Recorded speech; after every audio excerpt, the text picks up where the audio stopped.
And this is Mystical Ariel here to shake the matrix, expand our minds, and make us all think. Well, it doesn't matter what time it is that you guys are watching this. You're watching this because it's the perfect time for yourself. Besides, humanity created time. It's nothing more than a construct. It helps continue the illusion of this life to continue. So, this morning we got something really good to talk about. We want to talk about breaking the fear system and remembering who you are. So, welcome everyone. This morning is not a teaching for people who want to stay asleep, by the way. So if you're one who's enjoying the consistency of this system and wants to keep going in the divide and fear, then I would suggest you move on. This might not be the place for you. This morning is for the people who are tired. They're tired of fear. They're tired of the projection of fear. They're tired of being told, to choose a side and to have a place to stand. They're tired of being distracted from their own souls even. They're tired of being trained to consume instead of create. They're tired of being told that they are not enough unless they buy more, prove more, achieve more, look better, work harder, or become someone else. This morning is for the people who can feel something shifting. For the people who know there has to be more than fear, more than division, more than comparison, and more than survival. More than waking up every day and handing your attention to systems, stories, and voices that do not know your heart. And this morning, I am not here to make you afraid at all. I am not here to tell you that there is, some secret enemy behind every corner. I'm not here to tell you that every person who disagrees with you is against you. And I am not here to create more division.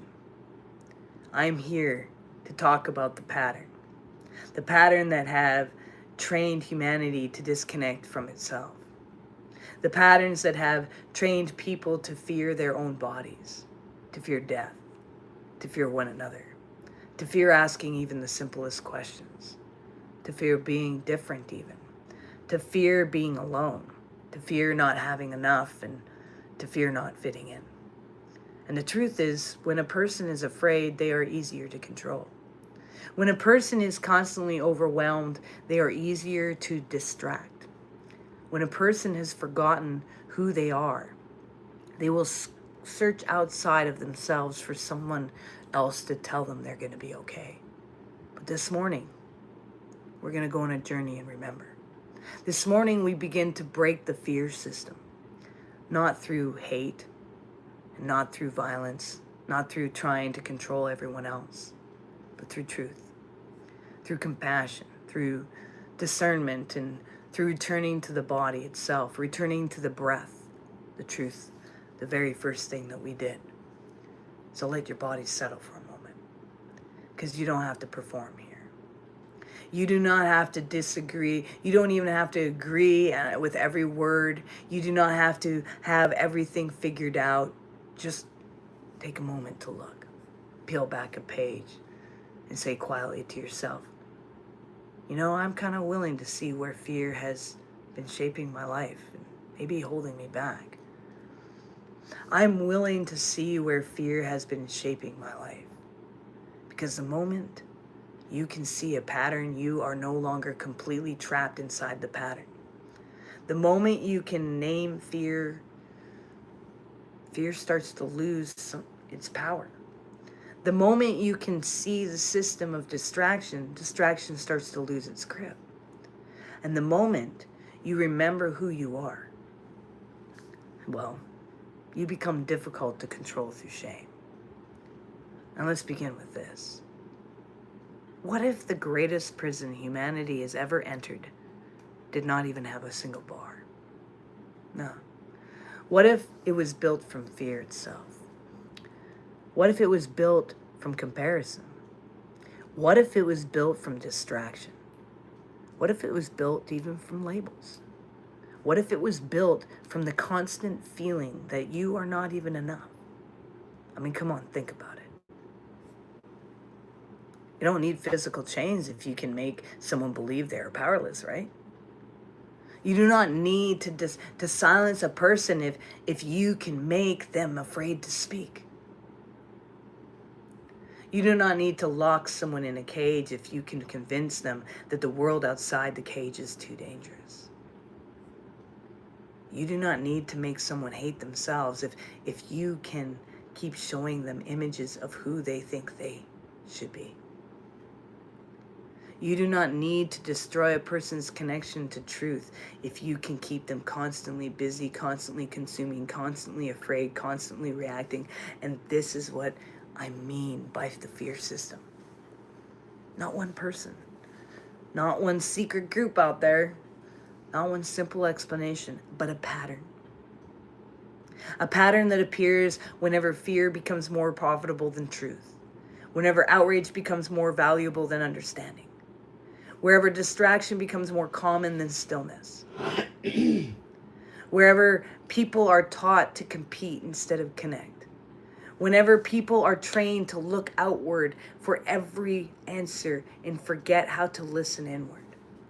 The system does not have to be conspiracy to be destructive. The system, it is simply a collection of human habits that have gone unconscious. A culture of fear, a culture of scarcity, a culture of comparison, a culture that tells you, buy this and then you will be enough. Look like this and then you will be loved. Choose this side and then you will belong. Follow this person and then you will be safe. Fear this group and then you will know, they will know who you are. Stay busy, then you will not have to feel. But none of this leads you home. It keeps you outside of yourself. See, the kingdom has always been within, and the greatest act of awakening is not learning to hate the world. It is learning to stop abandoning yourself inside this crazy world. So say this with me. I will not abandon myself inside of this world. Come on, repeat that. I will not abandon myself inside this world. See, the first thing we have to understand is how deeply we have been trained to consume. And I am not saying that buying things is evil. We need food. We need, homes. We need clothes. We need tools. We need medicine. We need technology. We need ways to trade, build, create, care for one another.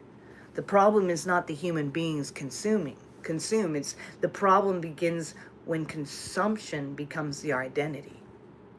And when we are taught we are incomplete, unless we own more. When we are taught that every discomfort requires another purchase. When we are taught that we must constantly upgrade our face, our body, our house, our clothes, our car, our life, our image, our status, the world says you are not enough yet. Get more. Become more. Buy more. Show more. Prove more. And the inner self begins to feel starving, not because it lacks things, but because it lacks connection to the body, connection to the earth, connection to the earth to the quiet, connection to people who love it without needing a performance. Connection to truth that being alive is already the miracle in itself. The land has always been teaching us something special. You see, the land does not ask a tree to prove that it belongs. The tree just grows. A tree receives sunlight and the tree gives oxygen and the tree becomes shelter and the tree becomes part of the entire web of life. And the river does not compare itself to the ocean. The river just flows. The seed does not hate itself because it is not yet a forest. The seed just breaks open and the seed becomes what is meant to become. See, nature does not live by constant comparison. Nature lives by relationship. The forest is not a competition. The forest is a community. Trees, fungi, insects, animals, water, soil, sunlight, everything participates together. Everything gives, everything receives, everything changes, and somehow humanity forgot this. We were taught to become separate. We were taught to compete. We were taught that scarcity is the only truth. We were taught that if someone else has something, there is less for us. We were taught to climb over one another instead of remembering that we are connected. But original design is not constant competition. Original design is connection. It is reciprocity. It is enoughness. It is knowing that you can create without destroying yourself. It is knowing that you can receive without losing your soul. It is knowing that the worth cannot be bought. And your worth cannot be downloaded. Your worth cannot be measured in like this. And worth cannot be measured in money. Worth cannot be measured in whether the world approves of you or not. You were worthy before the world had an opinion of you. You were worthy before you had a title. You were worthy before you had followers. You were worthy before you had a bank account. You were worthy before you knew how to perform. And you were worthy because you are here. I do not have, say this with me, I do not have to buy my worth. Say it again. I do not have to buy my worth. Let's go deeper. Fear is one of the strongest forces in the human nervous system, right? Fear can keep us alive, and fear can help you move away from danger. Fear can teach you to pay attention, and fear itself is not evil, but fear was never meant to become the ruler of your whole life. And when fear becomes the ruler, the world gets smaller.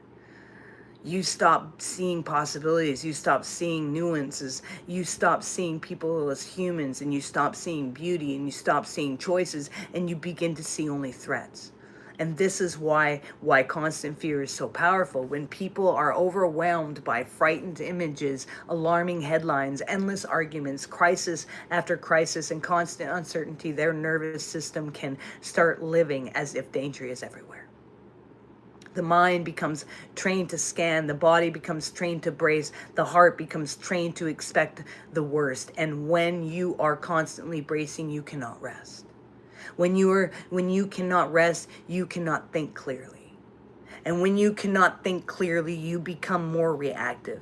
And when you are reactive, someone else can sell you certainty. Someone else can sell you a villain. And someone else can sell you a product. Someone else can sell you fear. News can inform us. Information matters. Truth matters. We should not bury our heads in the sand. But we must learn the difference between being informed and being consumed. We must learn the difference between awareness and addiction to fear. We must learn to ask, is this helping me understand reality, or is this keeping me in panic? In this information, or is this emotional overload? Am I learning something useful, or am I just feeding my nervous system more fear? You are allowed to return the noise off. You're allowed to turn it all off. You are allowed to put the phone down, and you are allowed to take a walk, knowing every terrible thing happening in the world for 1 hour is none of your business, and you don't need to pay attention. You are allowed to protect your inner space. That is not ignorance. That is actual wisdom. The world does not need your more terrified people. The world needs grounded people. The world needs people who can see what is happening without becoming consumed by it. And the world needs people who can respond instead of react. And the world needs people who can tell the truth without spreading panic. The world needs people who can feel compassion without becoming powerless. So this morning, make a commitment and say this. I will stay aware, but I will not give fear authority over my mind. Say that again. I will stay aware, but I will not give fear authority over my mind. Now, I want to talk about children. Because children are not born believing they are not enough. Children are taught that. Children are taught through words. Children are taught through silence. Children are taught through what adults model. Children are taught whether it is safe to cry, whether it is safe to ask questions, whether it is safe to be different, whether it is safe to be themselves, whether love is conditional, whether their body is safe, and whether adults can be trusted, whether they have to perform or be noticed to be noticed. And a child who grows up without emotional safety may spend an entire lifetime searching for it. They may become an adult who needs approval from everything and everyone. They may become an adult who cannot say no. They may become an adult who confuses chaos with love. And they may become an adult who believes they are unworthy when someone is disappointed in them. They may become an adult who is addicted to distraction because silence feels too painful. And this is not to blame every parent. Most parents were carrying wounds too. Most parents were trying to love with the tools they were actually given. And most parents were raised by people who also did not know how to regulate their own fear. But we have to become conscious because, we cannot change what we refuse to see. Children need education. Children need skills. Children need knowledge. Children need teachers. And children also need to play. They need to rest. They need nature, and they need trusted adults, and they need safety. And they need eye contact. They need affection. They need to know that they are loved even when they make mistakes. Do not shame them for crying out loud. They need to know what they are allowed to feel. They need to know that their worth is not based on grades, appearance, achievement, or obedience. A child who knows they are loved does not have to spend their whole life trying to prove that they deserve to exist. And the child inside every adult listening tonight and this morning and this evening, I don't care what time it is, I want you to hear this all. You did not have to earn love, okay? You did not have to become perfect, and you did not have to become useful, and you did not have to become silent, and you did not have to become whatever someone else was wanting you to and needed you to be. You deserve safety. You deserve tenderness. You deserve to be seen. You deserve to be listened to. And if you did not receive that, it was never proof that you were unworthy. It was proof that the adults around you had limits, wounds, fears, and blindness. But now you are here. Now you can begin to reparent yourself. Now you can become the person who speaks differently to your inner child. And now you can say, I see you. You are safe enough to feel. You are allowed to rest. You are allowed to make mistakes. You are allowed to exist without performing. You are worthy of love. This is how the cycle begins to break, not by blaming every person who blames before us, who comes before us, but by refusing to pass the same fear forward. Let's speak about division, because division is one of the oldest ways humanity gets trapped. We are taught to divide left, right, and center. Let's pay attention to that. We are taught to divide by rich and poor. We are taught to divide religion from religion. We are taught to divide race from race. We are taught to divide nation from nation. We are taught to divide by people, by gender, class, education, appearance, neighborhood, language, culture, belief, and background. And I want to say something very clearly. Differences are real, and history is real. Injustice is real. Pain is very real. Culture is real, and identity matters.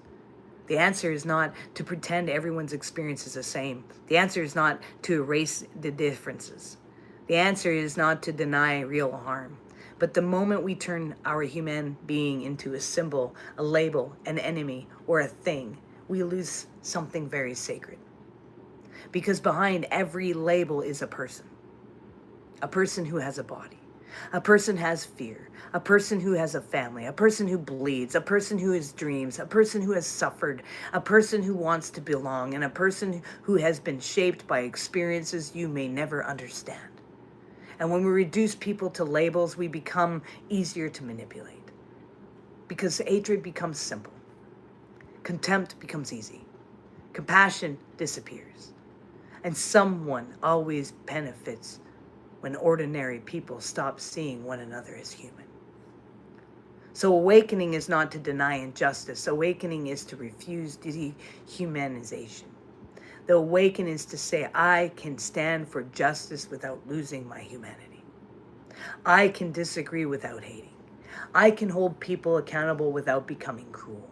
I can protect myself without making an enemy out of every person who is different from me. I can see the system without turning my neighbor into the system. And that is how we break the divide. Not by pretending pain is not real, but by refusing to let pain into people who cannot love. The system of fear becomes weaker every time we refuse to hate. The system of division becomes weaker every time we choose curiosity. The system becomes weaker every time we remember that someone's political label, religion, race, gender, class, or social position is not the entire story of their soul. Because the deepest truth is not separation. The deepest truth is connection. We are different, but we are connected. We are different stories, but we all breathe. We all know fear, but all know grief. We all know longing. We all know what it means to want to be seen. And if we remember that we might stop letting the loudest voices convince us that hatred is strength, hatred is not enough, love with boundaries is strength, by the way. Truth with compassion is strength. Discernment without dehumanization is strength. The ability to remain human in a world that profits from your anger, that is strength. Now I want to speak about the nervous system, because the nervous system can become the place where the whole fear system lives. If you have trained your body by chaos, your body may expect chaos. If you have been trained by rejecting, your body may expect rejection. If you have been trained by criticism, your body may expect criticism. If you have been trained by danger, your body may expect danger.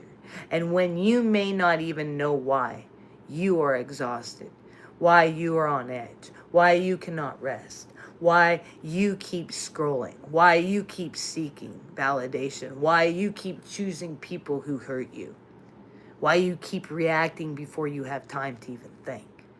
Your body may be trying to keep you safe, but sometimes the body is responding to yesterday while you are standing in today. And that is why we must become gentle with ourselves. The goal is not to shame the nervous system. The goal is to not say, why am I like this? The goal is to say, my body learned this for a reason, but it can learn something new. Your body can learn that the stillness is safe. Your body can learn that rest is safe. Your body can learn that love does not have to hurt. Your body can learn that raised voices is not always in danger. Your body can learn that you can say no and still be worthy. Your body can learn that you can set a boundary and still be loved. Your body can learn that you do not have to earn every breath. And this is what I mean by restoring original design. Original design is not being perfect. Original design is not having no pain. Original design is not living in a fantasy world. Original design is returning to the capacity that fear tried to bury. Presence, connection, compassion, discernment, creativity, rest, truth, and the ability to choose. See, the ability to feel without becoming the feeling, the ability to see through without becoming the thought, the ability to have fear without letting fear become the leader. You can practice this right now. Put your feet on the floor, feel the ground beneath you, and take a breath in. Breathe in and breathe out. Feel the chair underneath your body. Look around the room even. Notice that there are things that feel safe right now. Maybe a wall, maybe a blanket, maybe your pet. Maybe the tree outside the window you see. Maybe the sounds of your own breath, and say, I am here now. Yeah, I am here now. Not in the past, not in the next disaster, not in the story, not in everything and everyone's opinion. Now, I am here now. And that is where power returns.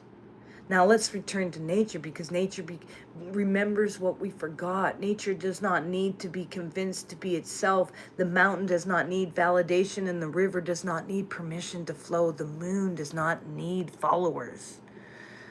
The tree does not need an applause or a ding to let us know it's been accepted and loved today. The follower does not compete with the sky, and the flower doesn't go, I am going to be competing with you. The ocean does not hate the wave. Everything in nature is participating. Everything is changing. Everything is connecting. And when we return to nature, we remember something. We remember that we are not machines built only to produce and consume. We are living beings. We are part of the earth. We are part of the cycles. We need rest. We need sunlight. We need water. We need real food. We need movement. We need community. We need touch. We need beauty. We need silence. We need moments where one is asking us to be anything. And sometimes the most revolutionary thing you can do is to sit under a tree without your phone. Sometimes the most revolutionary thing is you can do to make a meal with a person you love. And sometimes the most revolutionary thing is you can do is to take a walk and feel the ground. Sometimes the most revolutionary thing is you can do is stop treating your worth like performance. And sometimes the most revolutionary thing is you can do is look another person in the eyes and remember they are human. Sometimes the most revolutionary thing you can do is forgive yourself. Because when you return to simplicity, the fear system loses some of what it holds. It cannot feed on your attention easy at all. And it cannot convince you that you are nothing without constant stimulation.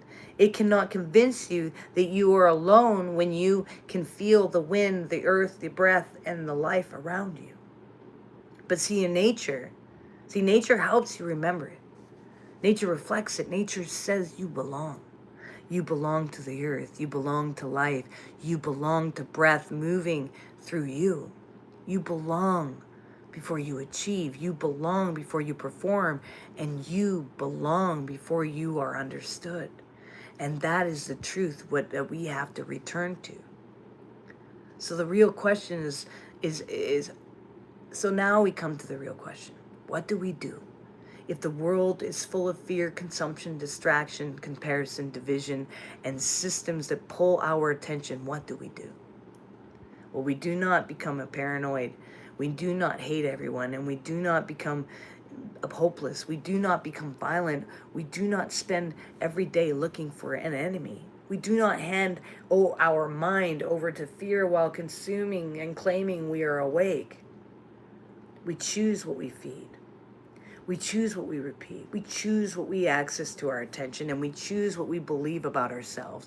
We choose whether we will be handing our worth to the outside world, and we choose whether we will keep living from reaction. We choose whether we will be part of the divide or part of the healing, and every day the choice may look simple. Put the phone down for a while. Go outside, drink water, feed your body, rest, call someone you love, apologize. And when you are wrong, set a boundary. When you need one, do not pass fear to a child, please. Do not spread your story to have not checked. Do not turn a person into a label. Do not let one bad moment become your identity. Do not let one person's rejection become your definition. And do not let the noise of the outside become louder than the truth within you.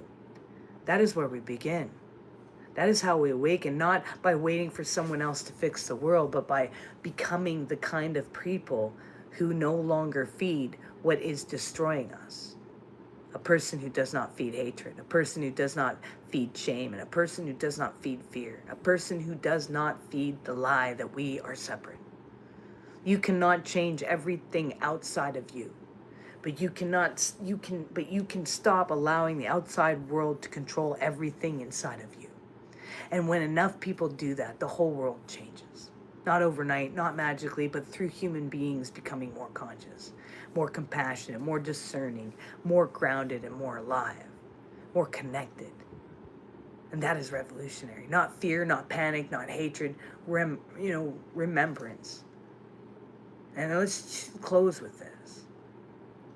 Let's put one hand on your heart and take a breath. And feel your body and say, no more fear.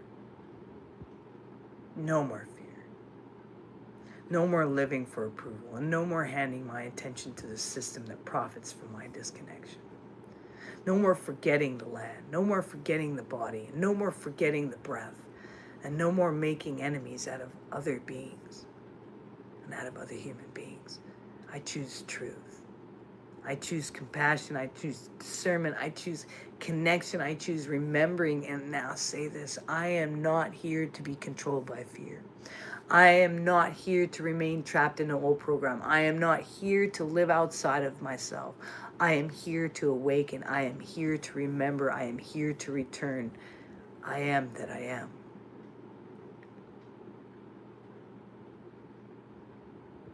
Fear is not your identity. You can return. Return to the body, return to the breath, return to the land, return to the love, and return to truth. And return to your original design, and it is time. So no more fear. No more division. No more forgetting. It's time to remember who you are right now. Peace and love, you guys. We'll see you next time.